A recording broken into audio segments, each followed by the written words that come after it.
welcome back to my channel, Beautiful Minutia. If you're new here, my name is Tiffany, and today I have a fall vlog for you. So I did a video in the month of September, and I had some recommendations of fall books for you. And I asked if anyone had any additional fall recommendations in the comments, and I got a few comments of books that I had either never read or never heard of, and I thought it would be really fun to do a vlog where I talked about reading those books. I also have a couple of short story collections that I may dip in and out of as well, and I may throw that in here because it just fits the vibe. I have The October Country by Bradbury, and then I have a collection of tales from Shirley Jackson. But the book that I started out with is Small Spaces by Katherine Arden. This is a spooky middle grade, and I think it was recommended by Kat, but I can't really remember for sure. I'm gonna have to go back and look and see. So this is about a young girl named Ollie, and she's incredibly brilliant, but we find out pretty shortly into the story that she has been struggling and there has been some loss in her family. She encounters this woman when she goes down to her favorite spot in the creek in the fall, and this woman is like frantic and crazy and like trying to throw this book in the river because she says she has to. Ollie like takes the book from her and runs away, and she starts reading this book. The book is called Small Spaces. You find out pretty early on that this book is about these two brothers who both loved this girl, and there's this whole drama that ensues with that, and one of them ends up disappearing, much to the horror of their family. And so the other one makes a deal with this man that he encounters called the Smiling Man in order to get his brother back. And so the Smiling Man, I'm assuming, is like some sort of almost like ghostly figure that they're making deals with. It feels very Faustian, but I don't really have very many more details because Ollie is reading this book intermixed like with her real life interactions with her dad, drama that's happening at school, all this other stuff. And so her school has gone on this field trip to a farm, and she finds out right before she gets there that the farm that they're visiting in Vermont, that is like this agricultural field trip, is the same farm that's in her book, with these two brothers whose bodies were never found and like all this stuff. And there's all this like ghost stories that have to do with this farm, but obviously like no one knows what's true and what isn't. But at the same time, Ollie is reading this book about it. And so there's some creepy stuff that's happening in this farm, but it's so good so far. Like the writing is really good. I meant to bring my Kindle in here and share like some quotes, and I didn't. So I'll share that in an update, some of the things that I just thought were so like beautifully written. And I was like, man, the writing in this is like so over the top good for a middle grade, and like the phrasing and stuff. And then I realized I've read Katherine Arden before. She wrote, I can't remember what I think, is it the Winter Night trilogy, where it's like The Bear and the Nightingale? I can't remember if that's the name of the trilogy, but the first book was The Bear and the Nightingale. And I loved The Bear and the Nightingale and thought that the other books were like okay, but didn't love them. But I loved her writing in The Bear and the Nightingale in particular because there's like this feeling of unease and everything is like very slow burn. And though this book is reading really quickly for me, it's got that same feeling of unease, and not like immediately like right in your face. It's like there are things that are happening that you're like, something's not right here. And as Ollie's on the farm with her class for this field trip, there's like little things here and there that you see, like scarecrows everywhere. Like, why are there so many scarecrows? And the bus driver is acting really strange, and just like little things. Nothing's happened that's like, oh my gosh, over the top, but it's like perfectly spooky so far. So I will update you when I have read some more, and then let you know what I'm reading next.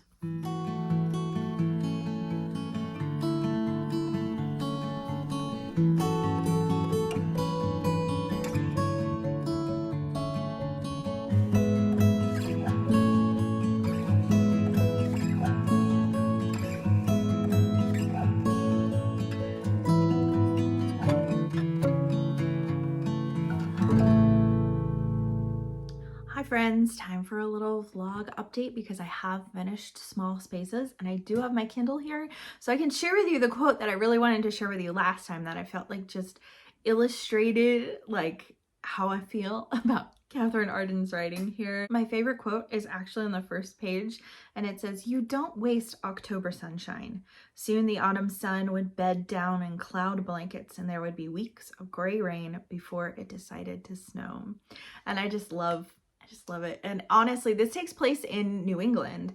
So that's so true. Like October's like the last nice month in the fall because winter is coming, and winter comes a lot sooner in New England than it does where I currently live, because I live in Kentucky right now and it is still really warm in October. This ended up being like the perfect month to read this because it is set during fall and it is set during October, and I didn't realize that. And so I'm wondering if the subsequent books end up following the seasons, because that would be perfect. So anyways, I wanted to share my final thoughts with you on this book, along with one detail, and that when they go to this farm on their field trip, the school, there's this black cat that's there and its name is Behemoth. And I got really excited because there's some really like weird, creepy things that are happening here. And I've read The Master and Margarita by Mikhail Bulgakov. It's like a Russian classic, well, more of a modern Russian classic. I think it was written in like the 40s or 50s, something like that. Anyways, so there is a cat who is a servant of the devil, and his name's Behemoth. And so I was like, oh, that's such like a nice little touch that I don't think that people, meaning children, would get when they read this. But I felt like that was intentional. So I was really gripped by like the first half or so of this book, and it's super short.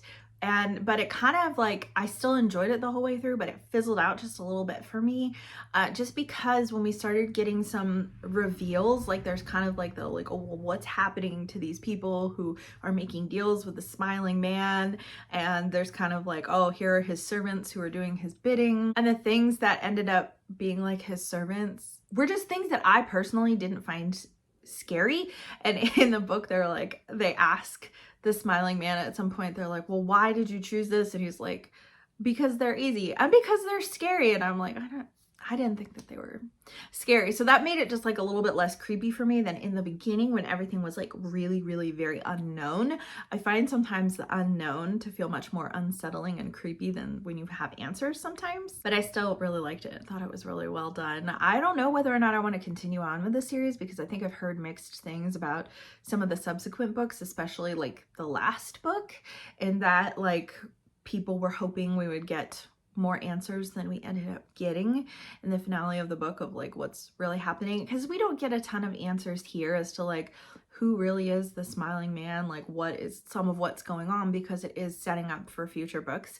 But I thought that it was so well done, especially the character of Ollie and how it examines and explores her grief and how she builds friendships along the way. Like I just thought that it was so well done, especially considering how short this book was. I felt like the characters were so well fleshed out and explored in the small amount of time that we were with them. So it's about time to move on to my next book, which is The Book Eaters. I'm really excited to read this one because it feels like a really unique premise. I didn't read all of the description.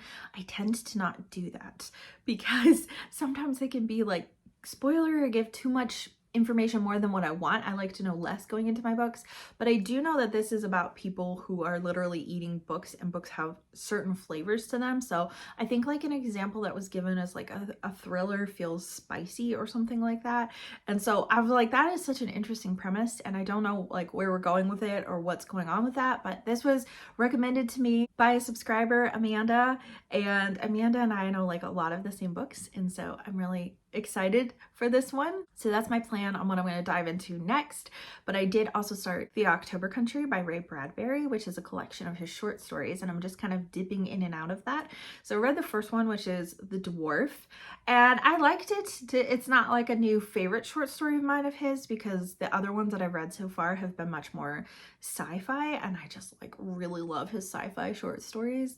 But I really like what this was trying to say. So I mean, I feel like it's odd reading books that were written a long time ago that focus on a disability or something like that, because the ableism or the language used is definitely just like doesn't hold up over time. But I think the themes that Bradbury was trying to communicate was still very effective and really liked it for what it was, but I'm excited to read more in there. The next story in there is really long.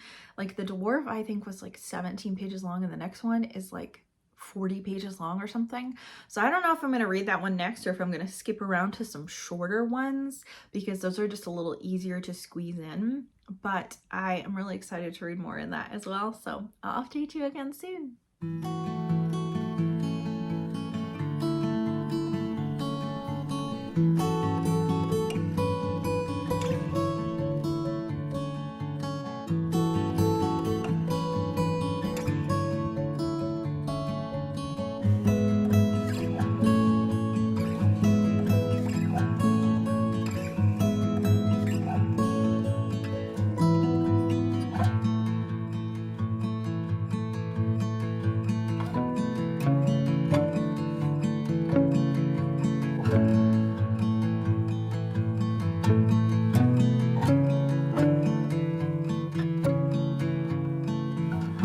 Hello, my friends. It is time for a fall recommendations reading update and let you know how it's going. Actually, I haven't really finished anything, but I still wanted to chat with you. I've read a few more short stories in October Country. So I read what's like the poker chip of Matisse or whatever. I thought that one was really funny. It wasn't really creepy, but it was really funny. And I also read The Skeleton, and I really liked that one as well. It's kind of about a man who is like really creeped out by skeletons, and like kind of like whenever he thinks about the fact that there's a skeleton inside his own body, he's just like so disturbed by that, which is like humorous but also kind of fun. So I am almost done with The Book Eaters. I am like 72% of the way through, and I'm like, it's like pulling teeth for me to read it, and I'm gonna tell you why. Because there's a variety of reasons that I have really mixed feelings about it. So I'll start with the good, and then I'll move on to like what's kind of making it difficult for me. So I really like how kind of like atmospheric it is. We're kind of split between two timelines.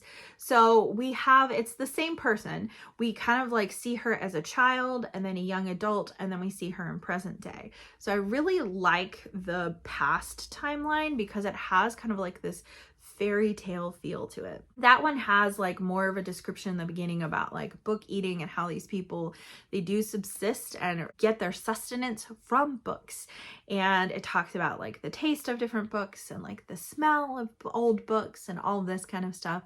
But very quickly we move from it being about book eaters to being about a different type of eaters. So we learn really quickly, actually I think it's either the first or second chapter, we learn that there are also people who are mind eaters. They're all part of these families. We have these like large families of these eaters who are separate from humans. They look like humans, but they live apart from humans and don't have really any interaction with humans. I don't know why. I don't know if like they feel like the humans will think they're dangerous and try to kill them or something like that, or if it's because of the mind eater component. So like I said, we have the book eaters who eat books, and as they eat books, not only do they like enjoy eating them and get sustenance from them, but in addition from that, anything that they eat, they then obtain all the knowledge that was in those pages. So a lot of times they'll eat the same kind of things over and over and over again, because there's a point where you can reach like too much knowledge and it becomes like difficult for them to end up processing. So then they also have people within the family that are called mind eaters, and as you might guess from what they're called, they actually do eat like brains. They have like these tongues that like go in people's ears and they eat people's brains, and so they can eat book eaters. They tend to more eat humans, but they can eat book eaters, and if they do, whoever's brain they eat, they obtain all their like memories and information that that person has. So the more people that they end up eating, the less like themselves they become, because they take on all these different elements of other people. Very quickly, the book ends up being way more about mind eaters than it does about book eaters. So in the beginning, it feels like really, I'm just like so interested in the book eating thing. But our main character, Devin, she has a son who is a mind eater.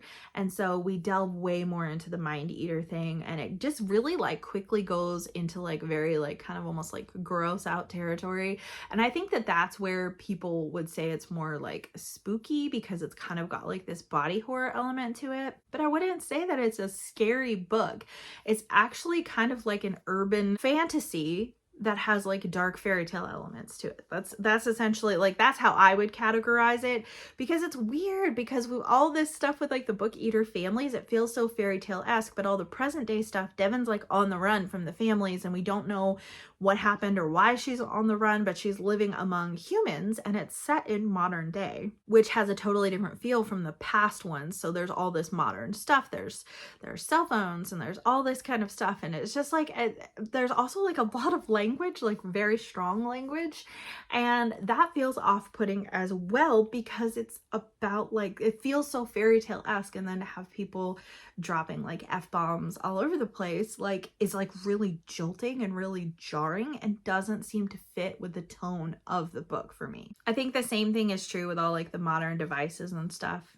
So then also, in addition to this, for some reason, like another reason that they like try to keep mind eaters around this family, they used to kill them, but they have these people who like take care of them, and they have this medication that like helps the mind eaters to be able to control their impulses to eat minds and help them be able to eat books and not have to eat minds, but they still always crave eating minds. But mind eaters can read, and book eaters can't like write or like text or anything like that, which is weird. I don't know why. I don't know if we're ever going to find out why they're unable to do that. So that's another reason why they keep mind eaters around, because mind eaters can like read like contracts or letters or text messages or any of those kinds of things. So our main character, there are times where she is texting someone and she has to have her son send the text for her because she literally cannot text, which is weird because it's like, okay, you're eating books, but then you can't eat, right? Like, it's so strange to me. So anyways, there are elements to it that I'm really liking, but we've now delved through all of the past timeline and there's nothing left except present timeline, and Devon is trying to get some of this medication for her son who's a mind eater. He's like 5 years old and he's with her like the whole time, but like he's so quiet you forget that he's even there half the time. So anyways, I have like really mixed feelings about it, in that there are elements to it that I really like, and I kind of want to figure out like if we get more information as to why the world is the way that it is, but I don't know, like it also feels like very predictable so far, and so I'm taking a little bit of a break from it right now and spending more time reading like the Victorian books that I'm reading right now, and then also reading more of October Country for kind of those fall vibes. I was thinking about transitioning over to The Bread Givers. I think that's the other book that was recommended to me, but unfortunately my loan on my Kindle ran out and now there's a hold on it. So I put it on hold. We'll see when I get it back. I'm just kind of like debating on whether or not I want to finish the Book Eaters, or if I want to like read, like if I want to read a couple things and then like come back to it, or if I just want to DNF it, because it feels like when you're like 70% of the way through a book, it feels like, okay, maybe I should just finish this. But there are other things I'd rather read or that I need to read for book clubs and stuff. So we'll see. I will update you.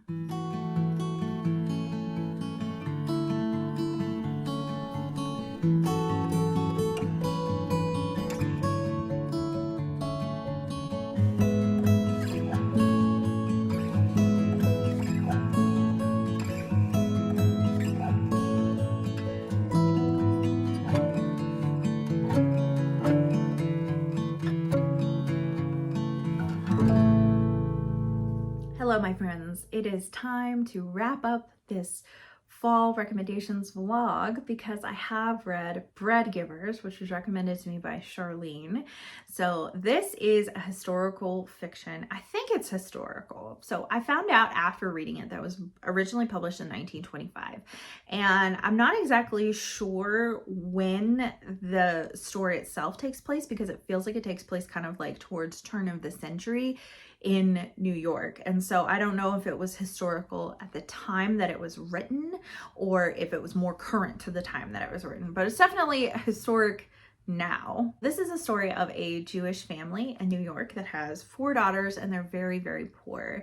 And it kind of talks about the way that they're trying to survive and find love and find husbands and all this kind of stuff. They have a very poor family, partly because their father has been told that, you know, he's like really intelligent and he studies the Torah and he believes it's his duty to be scholarly, which doesn't earn any money. So he depends entirely on his wife and his 4 daughters for income, and they can't earn that much. And so they're incredibly poor, but the father still gets like the best of everything. It's weird because the whole situation just kind of reminds me a little bit of Louisa May Alcott's father, Bronson Alcott, as I was reading it, because he would try to get jobs, but he believed that he shouldn't have to. As a philosopher and an educator, he should just be able to focus on like lofty things.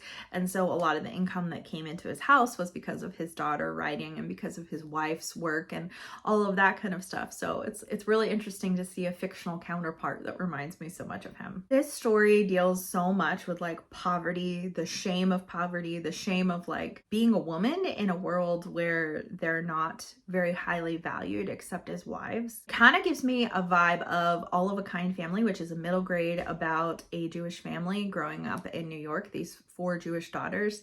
But their story's much happier and they're much less poor, but it gives me the same like religious tone of that, as well as Fiddler on the Roof, which also has like some matchmaking and all that kind of stuff, which is also a component of this story. But it also really gives me very strong vibes of A Tree in Brooklyn, in that we have parents who are not necessarily like the best parents, and these children growing up in really difficult circumstances and seeking so hard to rise above the lot in life they've been given. The story is told from the perspective of the youngest daughter of 4, Sarah, and she watches her sisters go through like love and loss, and her father trying to keep them from marrying off unless they're being married to like a husband who will be rich enough to help provide for him, because if they get married off, he's losing their income for the home that he lives in. And Sarah is really, that's what she grows up seeing, because her sisters are a lot older than her.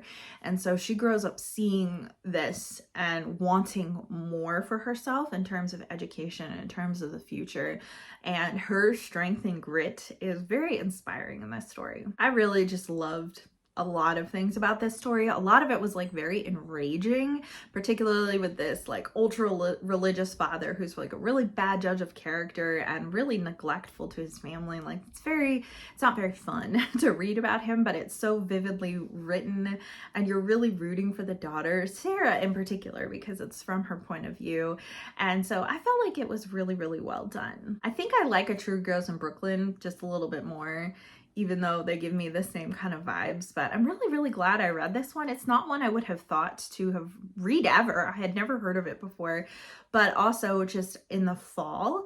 It's not particularly fall vibes, and unlike some of the others that I read that were more on the spooky side, but it does have like this feeling of bleakness and change, which fits really well with a season that where the days are getting shorter and it's getting colder, and there's a lot of times in the winter and fall that are in this book. And so there's a lot of those elements that seem to tie in well with fall, as well as, like I said, the change, kind of really the change of seasons is a good time to read this book. But I've really enjoyed it, and it's not one I had ever heard of, so I'm really glad it was recommended to me. Well, that is it for this fall vlog. It was really fun to have some recommendations from you, some that I really, really enjoyed, and one that like I sort of enjoyed but also ended up DNFing. I did not go back to the Book Eaters at all, and I probably won't, because it just like ended up being a bit much for me personally, for the reasons that I've already mentioned. But I really enjoyed having some seasonal recommendations from you, and I would love to know what you've thought if you've read these books before. And if you have any winter recommendations that you want to give me, maybe I'll do this again in the winter, because it was really fun. And I'm starting to get to a point where I enjoy reading seasonally a bit, books that feel like they fit the mood of the season. I don't always do that, but sometimes I do, and it makes the season feel that much more cozy. It feels like I'm participating in the season that much more, and I just really, really enjoy it. Thank you so much for watching. If you like this video, please hit like and also subscribe so you can continue to see more bookish content from me. I will see you again next time.